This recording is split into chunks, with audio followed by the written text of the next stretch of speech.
Hello, magandang gabi. Paisa lang ako nito, paisa lang ako. Kasi nadaanan ko to eh. Gusto ko lang sanang i-content. Kilala niyo si Francis Leo Marcos? Kasi nung nag-start ako sa YouTube, ah ito yung unang kinontent ko. Kasi 'di ba sumikat siya nung dati sa Mayaman Challenge din. Marami siyang deklarasyon na hindi niya nababack upan tungkol sa mga sinasabi niya, 'di ba? In short, marami pala itong kaso si FLM na diskubrehan namin nung kasali pa ako sa UTW, 'di ba? Then dumating yung time na nahuli siya, ano. So bibigyan ko kayo ng ah ng ng konting history. So ito kasi si Sir Yulin Marcos, barkada namin to si Sir Yulin Marcos. I consider him na kabarkada namin dati. Siya ay Marcos talaga. So parang siya yung naging complainant niya sa NBI, naging complainant ni FLM dahil doon sa paggamit ng name na Marcos, si Sir Yulin. So ito yung nakaraan, ano. Ito ay May 19, 2020 pa. Clarify ko lang, ginamit niya pangalan mo or he assumed your identity? He assume. Oo. Tapos, ang ginagamit niya lagi is Marcos. Pero, yung kanyang personalidad, never. Talaga na wala siyang ni katiting na dugong Marcos. Ay, wala. How can you say that? Kiniklaim niya nanay daw niya. Yes, it's because lahat, no? Lahat. Last 2007, no? Pina-check na namin siya. Nakita namin yung record niya mula elementary hanggang high school. Yun, nakita na namin hanggang yung kanyang unang asawa na si Maria Cristina Caber. Okay, katulong siya ngayon doon sa kakilala ko, kaibigan ko. Just so we're on the same page, sir. Bale, you're saying that you're a relative of the Marcoses, the Marcos family. Yes. But you're not representing him here. No, You're I'm just not representing representing yourself. him. Yes, I'm representing myself. It's because naniname drop ako eh. Yeah, that's it. Anong pakiramdam niyo na nini-name drop na kayo? Ay nako, sa totoo lang, no? Medyo kabado ako na as in iba yung pakiramdam ko. Kasi So ito yon. Siya yung nag-file ng complaint, si Sir Yulin Marcos. Sir Yulin Marcos, comment ka kung nanood ka sa akin. Si Sir Yulin Marcos yung nag-file ng complaint nun sa NBI. Kaya nadakip si Francis Leo Marcos, aka Norman Mangusin. Or baliktad, si Norman Mangusin, aka Francis Leo Marcos. 'Di ba? Kasi napag-alaman ang real name niya ay Norman Mangusin. So ngayon, neto lang dito sa Food Genius na nagkaroon ng hamunan. Nasaan na ba yung hamunan dito? Gusto kong mapanood yung hamunan nila eh. Ito yung nangyari, yung paghaharap nila Ito ay 2020 pa. You have been Hinuli siya sa NBI noon. bakit ka nandito? Yes, sir. You have been informed the nature of the arrest, starting against you. Let me ask you directly. I want you to answer me directly. Yes, sir. Look at my... Yes, sir.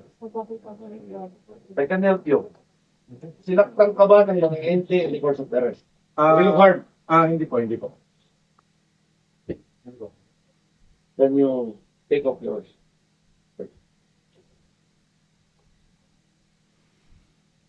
Have you been medically examined? Yes, sir. Lang na po. Na-examine na ba ito? Okay. Affirmative, sir. So ito na yung inaaresto siya. Then ito, nagkahamunan silang dalawa ni Sir Yulin uli. Ito nangyari. Sabi, pupunta raw ako ng NBI bukas. Inaantay daw ako ni Yulin Marcos. Huh? Sige, darating ako kamo. Pag siya hindi dumating, putang ina niya, wala siyang bayag. Magsama-sama silang lahat doon, di ko sila hatasan. Naks. Pag-uuntugin ko mga ulo nila ron. Pati yung mga kaibigan niya. Naks. Lahat ng kaibigan niya na membro ng NBI, iuumpog ko sa pagmumukha niya.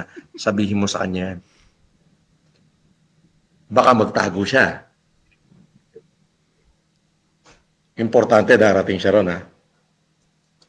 Yung pinagmamalaki niyang kaibigan niya, iuumpog ko, pagdidikitin ko yung mukha nilang dalawa, doon mismo sa loob ng bureau. Naks. Sabihin mo sa kanya yun. Baka siya ang hindi dumating. Tsaka wag kayo nagpapaniwala ron, budol yun eh. Hindi namin kilala yun. Hindi kilala ng pamilya Marcos yun. Dax. Ha, si Rock? Sumama ka na rin sa kanya. So, yun yung ano, ang challenge niyan dapat ay ngayon yan.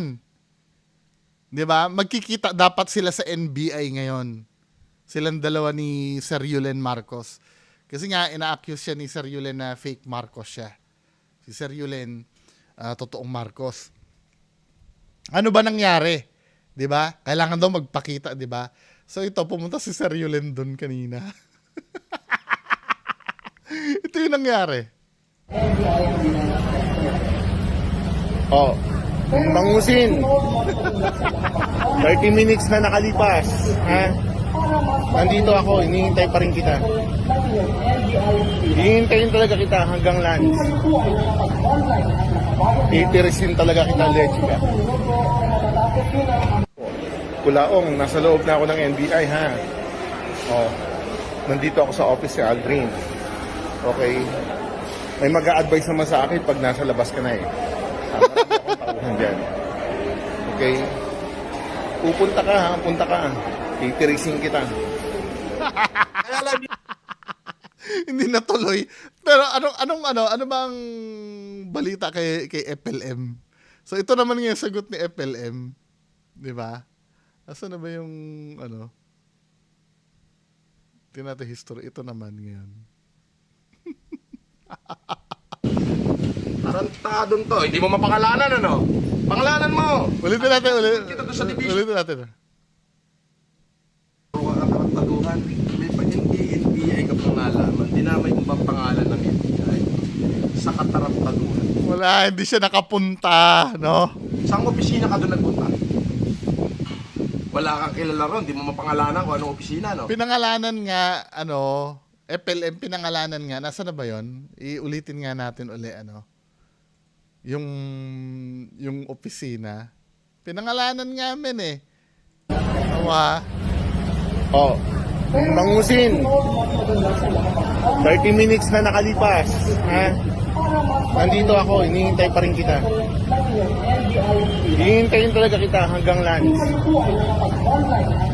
Titirisin talaga kita, Lechika. Kulaong, nasa loob na ako ng NBI, ha? Oh, nandito ako sa office si Aldrin. Oh, sinabi si Aldrin daw, nasa office daw. Okay?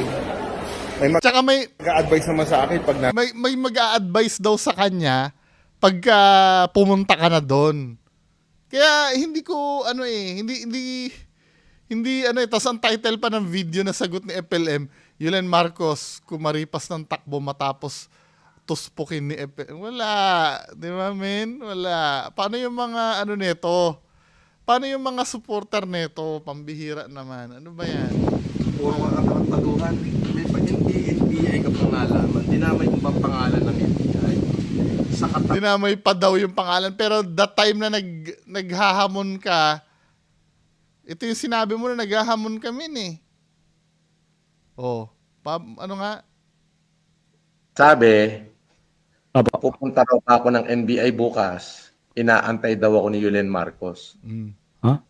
Sige, darating ako, kamo. Yan ang sinabi mo. Pag siya hindi dumating, putang ina niya, wala siyang bayag. Magsama-sama silang lahat doon, di ko sila atasan. Pag-uuntugin ko mga ulo nila ron. Di ba? Yan ang sinabi mo. Nung neto men, nung pumunta na si Sir Yulen doon, ano nangyari? Ano ba yan, di ba? Nakaka-disappoint naman sa aming mga fans mo niyan. Puro ka katarantaduhan. May NBI ka pang nalaman. Dinamay mo bang pangalan ng NBI? Sa katarantaduhan. Saan opisina ka doon nagpunta? Wala kang kilala ron. Di mo mapangalanan kung anong Sinabi na nga men eh. pangalanan mo kung anong opisina. Meron ka pang pabata-bata na sasabihin papupunta, akin ang address mo at papupuntahin ko yung tropa. Tropahin mo mukha mo, gunggong hindot ka, wala kang tropa. Nakapost sa YouTube yung address ko. Kinangina mo, hinahanap kita. Hindi kita nahagip. Nox! Ano ba yan? Hindi ko alam eh. Dapat sinasabi. Ikaw, anong opisina mo dati? Sa Records Division. Records. Marami tayong ano dyan. Yung pinuntahan ko, alam mo kung saan? Sa ITR. Wala. Saan kang division? Hindi, dapat may video. Si Sir Yulay nag-video dun eh. Kilala nyo naman sa FLM, di ba? Pagka pupunta may video dapat yan. Hindi pwede.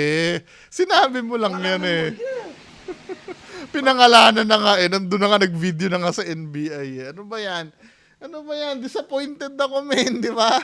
Super idol pa naman Wala kita. mo. Kung anong opisina, anong unit. Buha ka na yun. Ito na yung huling patol ko sa'yo. Budol-budol ka. Mga kabayan. Huling patol na ano kasi hindi niya na napalagan. Budol-budol yan. Ay nako. Budol yan. Yung Marcos Kuno na yan. Oo. Idol pa naman Ginamit kita, ang pagka-Marcos daw sa pambubudol. Yan ang original na budol, si Yulen. Langya ka. Tatakutin mo pa yung mga tauhan ko, naglalabas ka pa ng L-top ng baril at sasabihin mong Wala. kumuha ng lisensya sa PNP kahit no appearance. Wala. Hindi, pinag-uusapan dito min yung ano eh, yung pagpunta nyo sa NBI eh. Bakit napupunta tayo sa ibang topic? Yung si mga kababayan ko. Ganyan minsan eh, pagka hindi natagumpay doon sa isang topic, ililipat yan ng ibang topic. Di ba? Ano ba yan? Isa ako sa naghintay niyan, nakala mo ba? Yung pagharap nyo sa NBI? Ninong Benji, attention. Wala. Name meron drop. tao na Marcos Kuno, huwag kayong mag-alala, hindi ito ano to, walang bearing ho ito. Name Yung drop, na name kanina. drop. Pinagmamalaki niya na napakadali daw palang kumuha ng L-top sa PNP. Wala. Oo, no appearance daw nung kinuha niya yung L-top niya. Oo. No appearance daw. At talaga naman na... Pwede pala yan, ano, boss? No? appearance? Hindi ako naniniwala ron. Hindi talaga. Pero ito, Napupunta na sila sa topic na hindi na yung pagpunta sa NBI, ano. Di ba?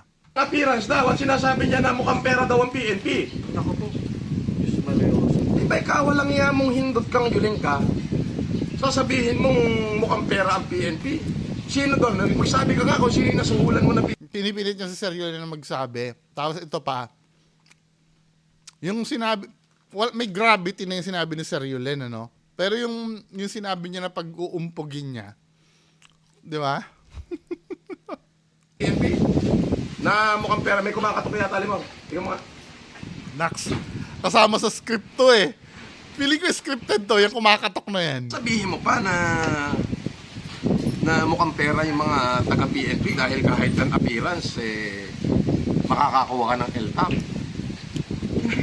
Scripted to. Ginamit mo. O, ngayon sabihin mo kung saan opisina ng NBI ka pumunta. Hindi mo masabi, no? Wait lang. Bakit? Nandiyan ka lang. May kumakatok ba talaga? Tama. Sabi ka nga kung sino yung nasuhulan mo ng PNP. Na mukhang pera, may kumakatok yata limang. Tingnan mo nga. Wala kumakatok. Walang kumakatok. Sasabihin mo pa na mukhang pera yung mga taga-PNP dahil kahit an appearance, makakakuha ka ng L-top. Lahat na lang dinamit mo. O, ngayon sabihin mo kung saan opisina ng NBI ka pumunta. Hindi mo masabi, no? Bakit? Nandiyan ka lang sa labas tarantado ko, inabutan kita, abutin ka sa akin. Wala. Oh. May usapan kayo, men eh. I-inform naman si Sir Yulin pag nandun ka. Hindi ka talaga pumunta. Yung mga lalakad ko. Ngayon po, na-deposit ko na yung mga bata. Scripted eh, no? Tama. Tinan mo yung pagka, ano nila. Darating yung to. Oh. Nakachinelas pa yan, ha? Yung mga lalakad ko. Ngayon po, na-deposit ko na yung mga bata na paunod na pera. Yung 5 million na deposit mo lahat dyan. Rock. Dalawang bangko po, pinagati ko medyo kasi malaki. Okay. Tapos, may dala kang panggastos dyan. Tapos may mga natiran dito. Ha? Hindi na dito.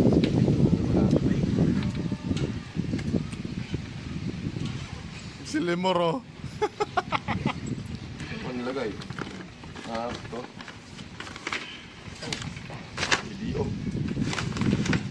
Oh, Yulen! Ako may pera, ikaw wala. Gonggong. O sige, pasawari mo na yung mga katulong Hindi na. ko nakikita yung ano, yung logic, no, na bakit need mong ilabas yung pera? Na tapos ibabalik mo rin lang naman pala. Pinakita niya lang sa Tapos camera. ano?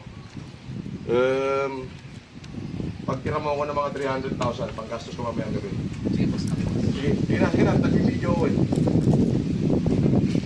Pinangina mo. Wala kang bayag, lus-lus ka. Meron ka pang pa-NBI na nalalaman, lus-lus mo. Galing ano? Biniliktad niya si Sir Yulen na hindi daw pumunta. May video si Sir Yulen dun eh. Ikaw yung wala eh. Then ito, sa body language ni Boss Limor. May body language ni Boss Limor. NBI na nalalaman, lus-lus mo. Yung pagtalikod ni Boss Limor na ganito, subconsciously dinidistance niya yung sarili niya sa sinasabi ng boss niya. Oh, pangalanan mo kung saan division ka sa NBI at pagbubuhol-buhulin ko kayo, pati yung division na sasabihin mo. O, yan ang hamon ko, pangalanan mo kung anong division yung mga kaibigan mo ron. Wala, empty na to eh. Diba? Kung kayo ay nakipagkita lang sa NBI, di sana tapos na to. Tapos, diba? Empty na tong ano nyo. Wala amin eh. Maghahamon ka uli eh. Kumasa ka na dun sa hamon, ako as a fan mo. Disappointed ako eh. Ang mangyayari, mamaniubrahin mo yung mga audience na pagmumukain mo na ikaw ngayon yung hindi sinipot. Yun ang iisipin ng audience. Si Idol naman pala hindi mo sinipot Yulen eh. Pero di nyo ba napapansin mga dating supporter ni FLM? Gawain niya na dati yan. Di ba? Anyway. Pangalanan mo. Tarantadon to. Hindi mo mapangalanan, ano? Pangalanan mo. At ibubuhol kita doon sa division na yon. Mga kababayan, the very first essence na sinasabi ko is para pag-ingatin po ang publiko kay Yulen Marcos. Budol ho yan. Yan ho ang hari ng budol. Nandito ho yung si Miss Elia Noriato sa bahay ko ngayon. At yan ho ay namatay yung asawa niyan dahil binudol ni Yulen. Pati kaya naman ho nakarating Sige na nga. Ano natin, nasa na ba yun? Interview mo nga. ng Spain niya, nagpapanggap po yan na na banker ni Rothschild o kaya naman ay music recording. Huwag ho kayo magpapaniwala. At yan ho ay talagang saksakan ho ng budol. Ang hinihintay ko ho talaga ay magkakarap kami. Masayang gasolina, hindi mo. Wala. Pinapalitaw niya na hindi siya sinipot, no? Men. Malinaw naman may video si Sir Yulen na nandun siya eh. Tama. Na pinapalo na sayang daw yung gasolina. Sabi niya. Masayang gasolina, hindi mo. Tapos pansinin niyo yung ano ni Boss Limor, yung action niya, yung subconscious na gagawin niya. 'Di ba? Distance na naman, dinidistance niya yung sarili niya. Yung kanyang gesture niya nagpapakita na hindi siya sang-ayon dun sa ginagawa ng idol niya eh. Nangyayari yan every time na may sasabihin ito si idol, dinidistance ni Limor yung sarili niya. Makakagip din kita. Hindi naman natin pwede isa-isahin natin ang opisina doon, boss. Oh, di ba sabi mo kaibigan mo MPD? Sige, magkita tayo dyan sa MPD. Gonggong. Mayabang ka, pindot ka. Wala. So paano yan ngayon? Nag-ano naman siya ng wala, napagbigyan ka namin eh. Dali-dali naman maghanap doon. Watch out ka na nga doon sa gate eh. Kahit man lang di sana doon ka nag-video sa may NBI, di ba? Kung pumunta ka talaga doon, di ba? Lagi ka pa naman nag-video sa mga adventures mo. Sana pumunta ka na lang. Kaya wala talaga. Anyway, yun lang po mga kababayan ko. Bye.